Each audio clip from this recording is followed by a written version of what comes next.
दुनिया में इंसान एक तरह से पैदा होते हैं, यहाँ कोई मुख से पैदा हो रहा है, कोई भुजाओं से पैदा हो रहा है, कोई जंघे से पैदा हो रहा है। दुनिया चांद पर जा रही है और आप गाय गोबर गौमूत्र में विज्ञान ढूंढ रहे हैं। ये अंबेडकर के सपनों का भारत है क्या? आप अमेरिका में जाकर इस देश के प्रधानमंत्री कहते हैं कि हम युद्ध के नहीं बुद्ध के देश हैं, और यहाँ भारत में आकर के बुद्ध के खिलाफ युद्ध छिड़े हुए हैं। एक हाथ में जय भीम जय मंडल और दूसरे हाथ में परशुराम की कटार, ये कभी नहीं चलेगा, वरना पीढ़ियां आपको माफ नहीं करेंगी। विष्णु मंदिर परशुराम मंदिर बनवा के बहुजन से सर्वजन करवा के आप क्या अपने आने वाली पीढ़ियों को जवाब दे पाएंगे? इस देश में जब स्कूल कॉलेज और विश्वविद्यालय के लिए आंदोलन होना चाहिए तो मंदिर मस्जिद के लिए आंदोलन हो रहा है। ये अम्बेडकर के सपनों का भारत है। जो लोग डॉक्टर अम्बेडकर का नाम लेते थे वो आज आलीशान महलों में रह रहे हैं, और जिन्होंने उनके किताबों को एक किया वो आज ऐसे टूटे फूटे घर में रह रहे हैं। वो बेच रहे हैं भारत को, मैं चैन से कैसे सो जाऊं, सौगंध मुझे इस मिट्टी की, मैं देश नहीं बिकने दूंगा। और हो क्या रहा है? शिक्षा बिक गई है, हवाई चप्पल वालों को जहाज में जलाएंगे, जहाज बिक गया, एरोप्लेन बिक गया, रेलवे बिक गई, सरकारी नौकरी -1% बची है। आपका रिजर्वेशन कहां बचा है? ये अम्बेडकर के सपनों का भारत है क्या? कि डॉक्टर अंबेडकर के सपनों का जो भारत है, सामाजिक न्याय का जो भारत है, उसे कैसे बनाया जाए और उसमें बुद्धिजीवियों की क्या भूमिका हो सकती है, इस बात में हमें अपनी बात कहनी है। और आपने मुझे बुलाने का जोखिम भी उठाया है, तो मैं पूरे भरोसे पर खरा उतरूंगा, क्योंकि न तो अभी मैं किसी पार्टी का विधायक हूं, न सांसद हूं, और न मुझे आपका वोट चाहिए। यह एक वैचारिक आयोजन है, क्योंकि आपने डॉक्टर अंबेडकर से लेकर के तथागत बुद्ध का नाम लिया है, इसलिए यहां से सच बोलना बहुत जरूरी है। और आपके विषय पर पहली मेरी बात यही है कि बुद्धिजीवियों की आज सबसे बड़ी भूमिका क्या है। पहली बात तो यह कि मैं अपने को कोई बुद्धिजीवी नहीं मान रहा, अभी तो हम सीख रहे। मैं उस जमीन पर हूं जहां अभी आज अलीगढ़ में हम अनंतराव अकेला साहब से मिलकर आए और मान्यवर कांशीराम का संग्रह लेकर आए कि डॉक्टर अंबेडकर ने जितना जो बात कही थी, मान्यवर कांशीराम ने, डॉक्टर अंबेडकर ने किताबों को जोड़ा, मैंने लोगों को जोड़ा है। उनके साथी से ये ऊर्जा लेकर आया, उनका घर देख करके आया जिस घर में वो रह रहे हैं, और उनकी पीड़ा भी सुन करके आया। जो लोग डॉक्टर अंबेडकर का नाम लेते थे वो आज आलीशान महलों में रह रहे हैं, और जिन्होंने उनके किताबों को एक किया वो आज ऐसे टूटे फूटे घर में रह रहे हैं। इसलिए जरूरत इस बात की है कि आप कहीं उस रास्ते तो नहीं जा रहे कि जैसे देवी देवता का नाम लेकर के राजनीति हो, माला पहनाया जाए, आप वहां पर डॉक्टर अंबेडकर को रख देंगे, तथागत बुद्ध को रख देंगे, तो हमारे जैसे लोग उसके खिलाफ खड़े होंगे, पहली बात। और उस समय उन्होंने कहा था बुद्धिजीवियों की भूमिका, मैं कोट करते हुए डॉक्टर अंबेडकर को यह बात कह रहा हूं। 1956 में डॉक्टर अंबेडकर ने एक वाक्य कहा एक सभागार में कि मुझे पढ़े लिखे लोगों ने धोखा दिया है। और वो धोखा क्या था?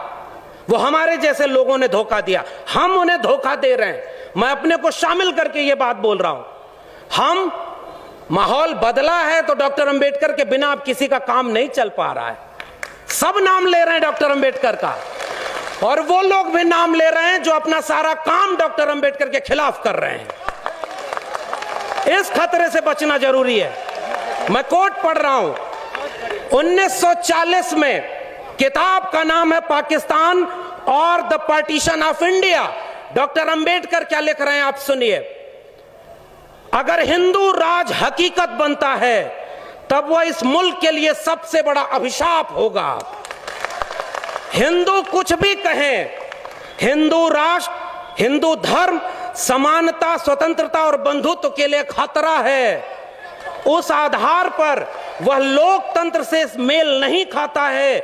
हिंदू राज को किसी भी कीमत पर रोका जाना चाहिए, डॉक्टर BR अंबेडकर कह रहे हैं। इसलिए मैं इस मंच का इस्तेमाल केवल अपने विषय के लिए कर रहा हूं। आपने मुझे विषय दिया है कि बुद्धिजीवियों की भूमिका क्या होगी, तो बुद्धिजीवियों की भूमिका यह होगी कि आंख में आंख डाल करके वह सच कहा जाए जो वक्त में कहने पर जेल में भेजा जा रहा है। दूसरी बात, डॉक्टर अंबेडकर के सपनों का भारत कैसे बनेगा? आप ये कहेंगे कि हमने उनकी मूर्ति बनवा दी, उनका आवास जो पुराना आवास था उसको बना दिया, हम आपको धन्यवाद कहेंगे। फिर आपसे पूछेंगे कि डॉक्टर अंबेडकर के सपनों के भारत में क्या था? आप कह रहे हैं शिक्षा थी। तमाम नेता लोग हैं, मैं किसी का नाम नहीं लूंगा, बुद्धिजीवी इशारों में बात करता है।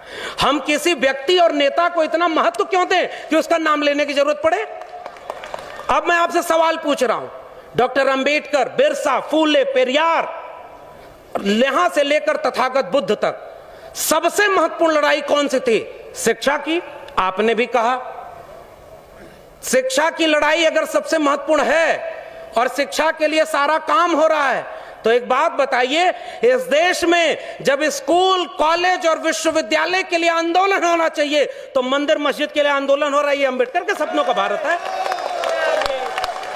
कितने नए विश्वविद्यालय और स्कूल बने? मैं विश्वविद्यालय में पढ़ा रहा हूं, दिल्ली विश्वविद्यालय में, आज तक अभी टेम्परेरी प्रोफेसर हूं और मुझे इस बात की चिंता नहीं है कि सच बोलने पर आप मुझे क्या करेंगे। अरे मैं आपकी तारीफ करता तो मुझे आज एसोसिएट प्रोफेसर बना देते, लेकिन मुझे पता है कि आपसे अगर इतनी मदद ले लूंगा तो वही बोलना पड़ेगा जो इस मंच से मजबूरी में बोलना पड़ता है, इसलिए सच बोलूंगा। अब मैं आपको तथ्य दे रहा हूं। पहली चुनौती आज के नौजवानों की, नई शिक्षा नीति बनाई गई है। मैं 3 क्लॉज उसके बता रहा हूं। पहला, स्कूल जो पर हर एक गांव के पास स्कूल बनाए गए थे, उन स्कूलों को अगर 3000 से कम विद्यार्थी हैं तो उन्हें मर्जर या क्लोजर की पॉलिसी के तहत बंद किया जाएगा और गांव में मेटा स्कूल बनाए जाएंगे। बताइए, यह शिक्षा क्रांति है? दूसरी बात, 45,000 डिग्री कॉलेज इस समय इस देश में आज हैं। नई शिक्षा नीति 2020 कह रही है कि 20 साल में 45,000 डिग्री कॉलेज को क्लोजर और मर्जर के जरिए 15,000 डिग्री कॉलेज पर लाया जाएगा। उनके 3 ग्रेड बनाए जाएंगे। इस देश में वर्ण व्यवस्था बनाई गई थी। दुनिया में इंसान में कोई भेद नहीं, यहां पर इंसान, और वो भी कैसे इंसान, दुनिया में इंसान एक तरह से पैदा होते हैं। यहां कोई मुख से पैदा हो रहा है, कोई भुजाओं से पैदा हो रहा है, कोई जंघे से पैदा हो रहा है। दुनिया चांद पर जा रही है और आप गाय गोबर गौमूत्र में विज्ञान ढूंढ रहे हैं। यह अंबेडकर के सपनों का भारत है क्या? आपसे मैं पूछ रहा हूं, यह अंबेडकर के सपनों का भारत है क्या? यह बुद्धा, फूले, पेरियार के सपनों का भारत है क्या? नई शिक्षा नीति में क्या लिखा गया है, क्लॉज पढ़ के बता रहा हूं। उन सब में ग्रेडेड ऑटोनॉमी दी गई है। उसका आसान भाषा में समझिए। ग्रेडेड ऑटोनॉमी का मतलब है 3 ग्रेड के यूनिवर्सिटीज आपके देश में चलेंगे, डिग्री कॉलेज से लेके यूनिवर्सिटीज। सी ग्रेड के यूनिवर्सिटी जैसे गवर्नमेंट फंड देगी, और उसमें गवर्नमेंट फंड देगी लेकिन कोई भी स्किल डेवलपमेंट का कोई प्रोग्राम नहीं चलेगा, और उस इंस्टीट्यूट के ऊपर यह प्रेशर रहेगा कि वो अगले नैक, नेशनल एकेडमिक एश्योरेंस जो कमेटी है, उसके नैक के रिपोर्ट के पहले वो ग्रेड को मॉडिफाई करके बी ग्रेड में जाए। बी ग्रेड में जो सिलेबस जो दिया जाएगा वह आधा गवर्नमेंट पैसा देगी और आधा इंस्टीट्यूट को अपने जनरेट करना होगा।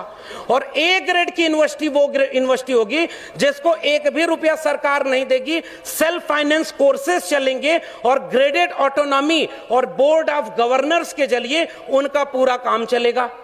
अब मैं आपसे सवाल पूछता हूं, जहां सबसे कम स्किल और सबसे कम पैसा रहेगा, वहां क्या दलित, पिछड़े, आदिवासी पढ़ने जाएंगे? आपके घर के बच्चे पढ़ने जाएंगे? आपके घर के बच्चे वहां जा पाएंगे? और जहां फीस अगर 1 लाख रुपए हो जाए तो वहां कितने दलित, पिछड़े, आदिवासी जाएंगे? नई शिक्षा नीति के नाम पर इस देश में स्कूल से लेकर के विश्वविद्यालयों तक अंबानी और अडानी के हाथों बेच दिया गया है। क्या यह अंबेडकर के सपनों का भारत है क्या? और यह बात आप कह रहे हैं कि हमने क्रांति कर दी। किस बात की क्रांति? कितने नए स्कूल खुले, कितने नए। अब तीसरी बात, इस देश में, मैं दिल्ली में रहता हूं, अशोका, गलगोटिया और MIT university, lovely professional university खुली है, वो सारी प्राइवेट यूनिवर्सिटी हैं। किसी एक में रिजर्वेशन लागू है क्या? नहीं है ना। रिजर्वेशन, अभी मुख्यमंत्री जी, पूर्व मुख्यमंत्री जी बोल रहे थे, एक समय जब रिजर्वेशन लागू हुआ तो 50 to 60% गवर्नमेंट जॉब हुआ करती थी, तब आपको आरक्षण का लाभ मिलता था। आज क्या हुआ? वो बेच रहे हैं भारत को, मैं चैन से कैसे सो जाऊं, सौगंध मुझे इस मिट्टी की, मैं देश नहीं बिकने दूंगा। और हो क्या रहा है? शिक्षा बिक गई है, हवाई चप्पल वालों को जहाज में जलाएंगे, जहाज बिक गया, एरोप्लेन बिक गया, रेलवे बिक गई, सरकारी नौकरी -1% बची है। आपका रिजर्वेशन कहां बचा है? ये अंबेडकर के सपनों का भारत है क्या? ये मेरा सवाल है आपसे। तीसरी बात, जो शिक्षा और रोजगार, दो बात हमने कर लिया। अब आइए स्वास्थ्य पर। इस देश में खांसी, जुकाम, नजला से कोई मर जाए तो ये राष्ट्र किस बात का राष्ट्र है? डॉक्टर अंबेडकर ने 26 नवंबर 1949 को संविधान सभा की आखिरी बैठक में यह बात कही थी कि इस देश में सबको राजनीतिक बराबरी दे दी गई, हमने एक व्यक्ति एक वोट का अधिकार दे दिया है, लेकिन अगर इस देश में सामाजिक और आर्थिक गैर बराबरी दूर नहीं हुई तो ये राजनीतिक बराबरी का कोई मतलब नहीं। यह संविधान, अगर इसे लागू करने वाले लोग अच्छे नहीं हुए तो कागजों का पुलिंदा है और मैं सबसे पहले इसे जलाऊंगा। आज उस संविधान के आधार पर आपको क्या मिला? रिजर्वेशन। आपको क्या मिला? 90 के बाद तो पहली बार आपके हायर एजुकेशन में रिजर्वेशन लागू हुआ। 1997 में शेड्यूल कास्ट और शेड्यूल ट्राइब को हायर एजुकेशन में रिजर्वेशन मिला।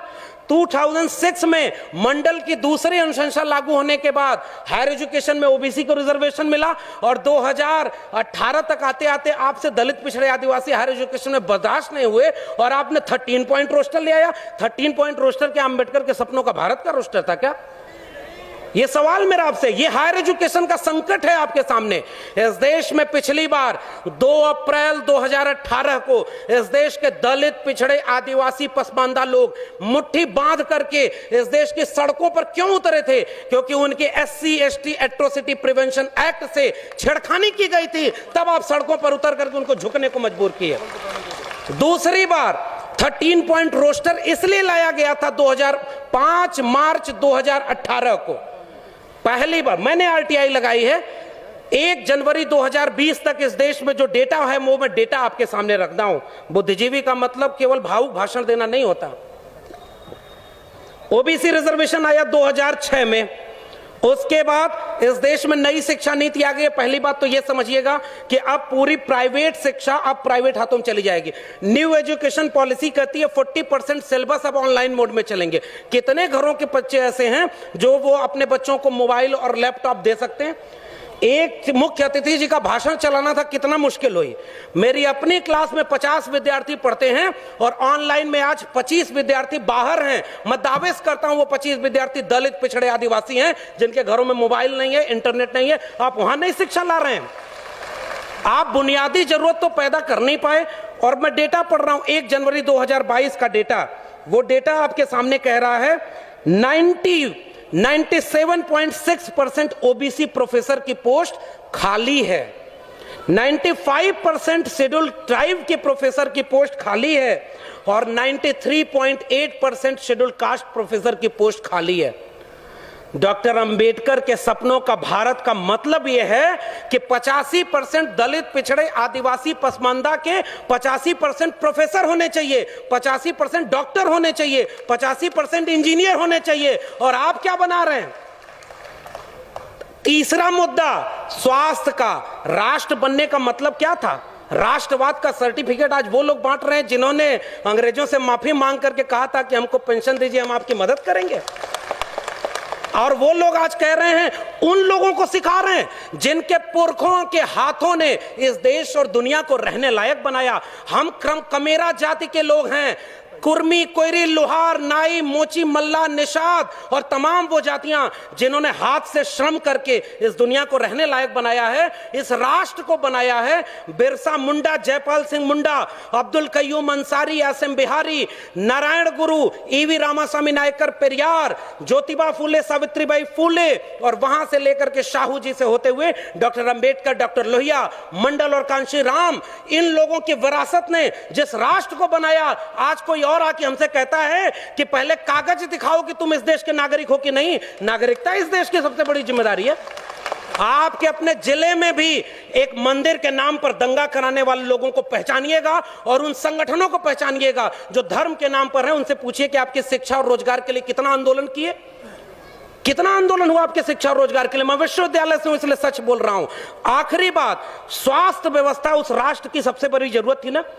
पहले के जमाने में कहा जाता था कि 3 चीजें एक जिंदगी की सबसे बड़ी जरूरत हैं, रोटी, कपड़ा, मकान। इंसान होने की सबसे बड़ी जरूरत क्या है? हमारे पुरखों ने आत्मसम्मान आंदोलन चलाया, पेरियार, ईवी रामास्वामी नायकर ने सेल्फ डिग्निटी मूवमेंट चलाया। उसके बाद डॉक्टर अंबेडकर ने कहा आत्मसम्मान से जीना, जिंदगी लंबी नहीं बड़ी होनी चाहिए। और ऐसे पुरखों के वारिसों को कहा जा रहा है कि अपने आत्मसम्मान से समझौता कर लो, क्योंकि हमने डॉक्टर अंबेडकर की लंबी सी मूर्ति बना दी है और उस पर माला चढ़ा रहे हैं। स्वास्थ्य व्यवस्था, आखिरी बात कहकर के आपसे विदा लूंगा। कोरोना आया, दुनिया जब कोविड से लड़ रही थी, हमारे यहां कहा जा रहा था गोबर ले लो, गौमूत्र पी लो, कोरोना दूर हो जाएगा। मैं एक सवाल पूछता हूं, आप जिस धर्म की किताबों के नाम पर नफरत फैलाते हैं, आप जाइए और अमेरिका में बोलिए कि हमारे यहां कुछ लोग ये बात कहते हैं कि महाभारत काल में इंटरनेट था, हम नाली के गैस से चाय बनाते थे। दुनिया जब विज्ञान और चेतना की बात कर रही है, आप अपनी पीढ़ियों को मूर्ख बना रहे हैं। आप उन्हें धर्म के नाम पर 20, 25 साल, 30 साल पीछे ले जा रहे हैं। अमेरिका में जाकर इस देश के प्रधानमंत्री कहते हैं कि हम युद्ध के नहीं बुद्ध के देश हैं, और यहां भारत में आकर के बुद्ध के खिलाफ युद्ध छिड़े हुए हैं। हमें वो बात सच कहनी होगी। और उस समय जो दुनिया में क्या हो रहा था, दुनिया कोविड से लड़ रही थी। आपके सामने जो दूसरा सबसे बड़ा खतरा है, वही इशारा करके जा रहा हूं। आपके सारे public funded education, public funded sector, Ambani और अडानी जो दोस्त चुनाव लड़वाते हैं ना, उनके हाथों बेच दिया गया है। आपके हाथ में कुछ बचा नहीं है। और वही बेचने के लिए आज कहा जा रहा है कि हम मौद्रीकरण कर रहे हैं। इस देश में यहां का मुख्यमंत्री दिल्ली में प्रचार कराता है, जिसके जेब में पैसा है वो अपना प्रचार कराते जाओ। कोविड आया, लाशें किस राज्य की नदी में तैरी थी? कौन सा धर्म इजाजत देता है कि दफना दो अपने लोगों को? और आखिरी सवाल, अगर सरकारी क्षेत्र के विश्वविद्यालय बेचे जाते हैं तो क्या कहा जाता है? प्रोडक्टिव नहीं है। एयरपोर्ट क्यों बेचा जा रहा है? प्रोडक्टिविटी नहीं है। सरकारी संस्थान घाटे में हैं, भेल बेच रहे हैं, रेल बेच रहे हैं, एयरपोर्ट बेच रहे हैं, LIC बेच रहे हैं, बैंक बेच रहे हैं। बैंक वालों ने हड़ताल किया था ना, ये सारा कुछ बेच रहे हैं, क्या कहकर? प्रोडक्टिविटी नहीं है, राष्ट्र ये घाटे में जा रहा है। 2 सवाल, कोरोना में जब सब लॉकडाउन लगा था तो आपकी जान किस अस्पताल ने बचाई थी? सरकारी अस्पताल ने कि प्राइवेट अस्पताल ने? प्राइवेट अस्पताल तो बंद थे, सरकारी अस्पताल ने जान बचाई। तो जो प्रोडक्टिव नहीं है वो जान कैसे बचा रहा था? और दूसरा सवाल, अगर ये सारी चीजें घाटे में हैं तो ये अंबानी और अडानी उसे खरीद क्यों रहे हैं? ये सवाल है मेरा आपसे। आप जिसको कह रहे हैं ये घाटे में है, इसको बेच देना चाहिए, तो ये जो उद्योगपति जो मुनाफा कमाने के लिए आपके सर का बाल तक बेच दे, वो एक घाटे वाली कंपनी खरीदेगा क्या? हमारे पुरखों ने इस देश को बनाया है। आज मैं आपसे आखिरी बात कह करके जा रहा हूं, आज सबसे बड़ा धोखा और सबसे बड़ा खतरा इस देश के नौजवानों को है, जिनकी पीढ़ी को धर्म के नाम पर अंधा बना दिया गया है। स्कूल, कॉलेज और विश्वविद्यालय जाने के नाम पर वो बुली ऐप बना करके 100 मुस्लिम महिलाओं को ऑनलाइन नीलाम कर रहे हैं। वो 18 और 20 साल के बच्चे हैं। आपकी पीढ़ियां बर्बाद कर दी गई हैं और आपसे कहा जा रहा है कि हम डॉक्टर अंबेडकर की वजह से यहां बैठे हैं। मैं कह के जा रहा हूं, जो आपके शिक्षा और रोजगार की बात न करे। मैं ओबीसी समाज से आता हूं और मैं ओबीसी समाज से भी शिकायत करता हूं और वहां से भी गालियां खाता हूं। मुझे वोट नहीं चाहिए किसी का। हम अपने दम पर उस यूनिवर्सिटी के प्रोफेसर बने हैं, किसी के वोट मांगकर नहीं बने। तब तक समझते थे कि हमारे पुरखे, हमारे घर परिवार वाले मेहनत करके इलाहाबाद यूनिवर्सिटी पढ़ाए और इलाहाबाद यूनिवर्सिटी टॉप किया। दिल्ली यूनिवर्सिटी में जाके प्रोफेसर बने, तब तक ये समझते थे कि हम अपनी काबिलियत से बने हैं। लेकिन बाद में ये समझ में आया जब हमने अपने पुरखों को पढ़ा कि अगर इस देश में भारत का संविधान और मंडल कमीशन ना होता तो मैं कभी यहां नहीं होता और आपके सामने खड़ा नहीं होता। तो जिस सीढ़ी से चलकर मैं आया हूं वो सीढ़ी मेरी आंखों के सामने तोड़ी जा रही है। और मंच पर आकर के मैं आपसे तालियां बजवाने के लिए वो बात कहूं कि सब लोग खुश हो जाएं और कल को मुझे वाइस चांसलर बना दें, वो वाइस चांसलरी किस काम की है कि कल वापस जाके जब मेरे लोग मुझसे पूछेंगे मेरी नौकरी बर्बाद हो गई, शिक्षा बर्बाद हो गई, रोजगार बर्बाद हो गया, तुम उन लोगों के साथ बैठ करके कह रहे थे जय भीम जय मंडल। ये सबसे बड़ा खतरा है। उन लोगों को पहचानिए जो आपके वैचारिक दुश्मन हैं। मैं ओबीसी समाज से आता हूं और मैं ओबीसी समाज को एक शिकायत करता हूं। इस देश में ज्योतिबा फूले माली जाति से आते थे, ओबीसी थे। डॉक्टर अंबेडकर ने उन्हें अपना तीसरा गुरु बनाया था। शाहू जी महाराज ओबीसी जाति के थे। पेरियार चरवाहा समाज के थे। ओबीसी घरों में इनकी तस्वीरें नहीं है। शिवदयाल सिंह चौरसिया 1928 में बिहार में और उत्तर प्रदेश में आदि हिंदू सभा बनाए। और जब हिंदू लोगों ब्राह्मणों के पास गए और उनसे कहे कि मैंने आदि हिंदू सभा बनाया है, इसकी मेंबरशिप ले लो, तो ब्राह्मणों ने कहा हम हिंदू थोड़े ही हैं, हम तो आर्य हैं। तब चौरसिया साहब खड़े हुए और उन्होंने वो पर्चा फाड़ के कहा जब तुम हिंदू हम हिंदू, हम तो ये समझते थे दोनों एक हैं, और जब तुम हिंदू नहीं तो हम भी हिंदू नहीं। और उन्होंने उसका नाम बदल कर कहा depressed classes league, backward classes league. 1948 में उसका लखनऊ में सेमिनार कराया और उसकी अध्यक्षता करने के लिए पेरियार और डॉक्टर अंबेडकर को बुलाया, तब जाके बहुजन एका बनी थी। बस खतरा यह है कि उन लोगों को पढ़ने नहीं दिया गया। पनवाड़ी घरों में शिवदयाल सिंह चौरसिया का नाम नहीं है। मेरे अपने यादव घरों में पेरियार ललई सिंह यादव का नाम नहीं है। पेरियार ललई सिंह यादव ने क्या कहा था, मैं उनकी बात कह के रहा हूं। बलिदान न सिंह का होते सुना, बकरे बलिवेदी पर लाए गए, न काटे टेढ़े पादप गए, सीधों पर आरे चलाए गए, विषधारी को दूध पिलाया गया, विषहीन सदा तड़पाए गए। ये कहा था पेरियार ललई सिंह यादव ने।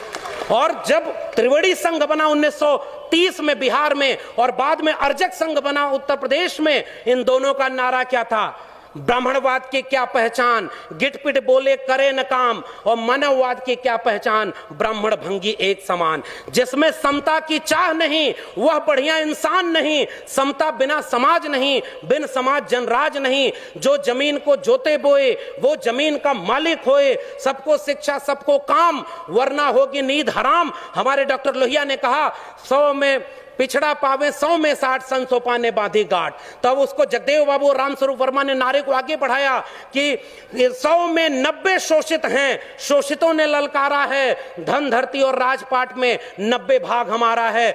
10 का शासन 90 पर नहीं चलेगा, नहीं चलेगा। जो जमीन को जोते बये वो जमीन का मालिक होए, और राष्ट्रपति हो या भंगी की संतान, सबको शिक्षा एक समान, सबको शिक्षा सबको काम, वरना होगी नींद हराम। और सबको शिक्षा दे न सके जो, वो सरकार निकम्मी है, और जो सरकार निकम्मी है वो सरकार बदलनी है।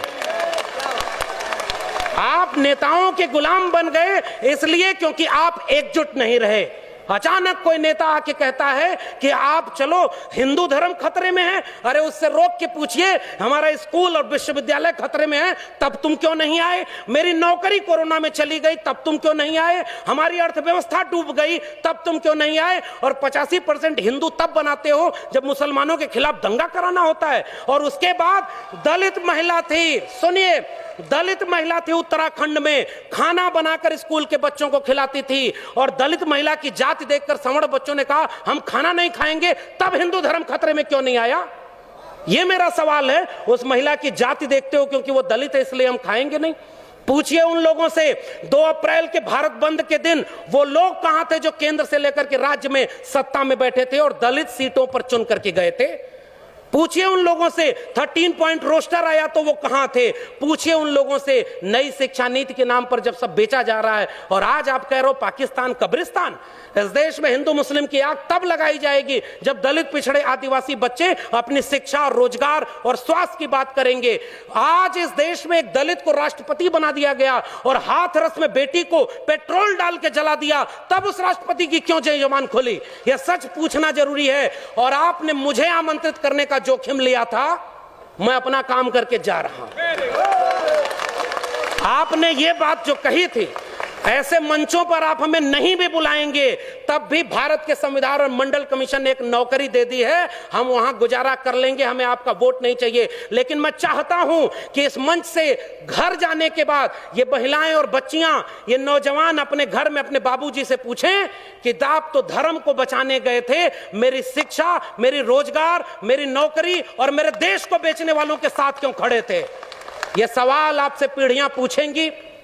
मैं जानता हूं कि मेरी बातों का कोई असर नहीं होगा, पता नहीं अगली बार आप बुलाएंगे भी कि नहीं बुलाएंगे। लेकिन मैं ये बात कह के जा रहा हूं, जंगल में आग लगी, चिड़िया पानी डाल रही थी और कुछ चिड़िया उस पेड़ से उड़ नहीं रही थी। कविता लिखी है कि आग लगी इस वृक्ष को, जलने लागे पात, उड़ते क्यों नहीं पक्षियों जब पंख तुम्हारे पास। उन पक्षियों का जवाब ध्यान से सुनिएगा, फल खाएं इस वृक्ष का, गंदे कीन्हे पात, धर्म हमारा यही है, जले इसी के साथ। आपके लोग आपको छोड़ करके जो चले गए अपनी सत्ता और कुर्सी के लिए, बाबा साहब के सबसे अच्छे वारिस, सबसे बड़े वारिस ने एक किताब लिखी है, उसको पढ़िएगा, चमचा युग। उस किताब में कई किस्म के चमचे लिखे हैं। 1932 में पूना पैक्ट, आज लोग कहते हैं गांधी बनाम गोडसे, गोडसे की मूर्ति और गोडसे के नाम पर इस देश में दंगा। बाबा साहब ने कहा, और यह बात हमें समझनी चाहिए, अपने पुरखों का केवल नाम लेके फोटो पर माला चढ़ा रहे हैं, नौजवानों की पीढ़ी को समझाइए, नहीं तो कल को आज रामायण देख रहा है टीवी पर, कल राम मंदिर बनवाने चला जाएगा, आपका घर लुट जाएगा, वहां आप खड़े हैं।